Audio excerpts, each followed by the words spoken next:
Last week, we talked about what was happening at the VA hospitals here across the country and about the scandal that this has caused to our military vets, those that have served this country. And here in Becker County, 10% of our population has served in one branch of the armed services or another. So it's something that's deeply personal to a lot of people here.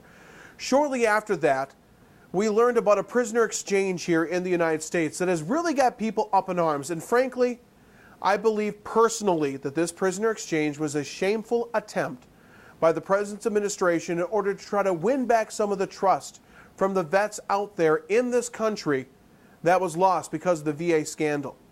Now, if you've kind of been living under a rock, you might not know exactly what I'm talking about, but of course I'm talking about 5 al-Qaeda operatives that were exchanged for one American soldier who, according to many reports and multiple reports, walked away from his unit in Afghanistan some years ago, only to be captured by the Taliban and eventually have to be rescued. Well, there were rescue attempts, but they unfortunately were not successful, in which other troops were wounded, some even killed while trying to search for him. But that might be a different part of the story altogether. But what this really is another example of the president, I think, clutching straws to try to really just please people in opinion polls instead of really leading and doing what he truly thinks is right, unless what he truly thinks is right is negotiating with terrorists. Because I truly believe this puts every single man and woman in uniform and or Americans that are out there vacationing in the world at risk of being kidnapped, held for ransom, knowing that the United States of America will somehow do some type of prisoner exchange. There was always a philosophy or principle in this country that we would not negotiate with terrorists because they cannot be negotiated with. You couldn't negotiate with somebody that has an everlasting appetite for world domination. I mean, when will the war on terrorism end? Probably never, because the whole world is not going to be converted to this fascist Islamic ideology, and we're certainly not going to be able to kill every single fascist Islamic ideology person out there. It's a movement, it's an image, it's an idea. So it can never completely be stamped out, but we've got to learn to deal with it and live with it. But dealing with it, in my opinion, is not to negotiate with it. You cannot negotiate with the type of people that have this kind of ideology.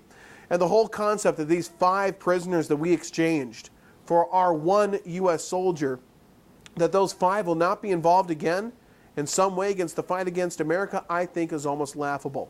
Now, this isn't to make light of Bo Bergdahl and his family situation. If it was my son, my cousin, my relative, my nephew, I would hope that this government would do everything in their power to bring him back. And for that family, I'm sure this is a joyous day. But in order to unify that family, did we weaken the United States of America as a whole?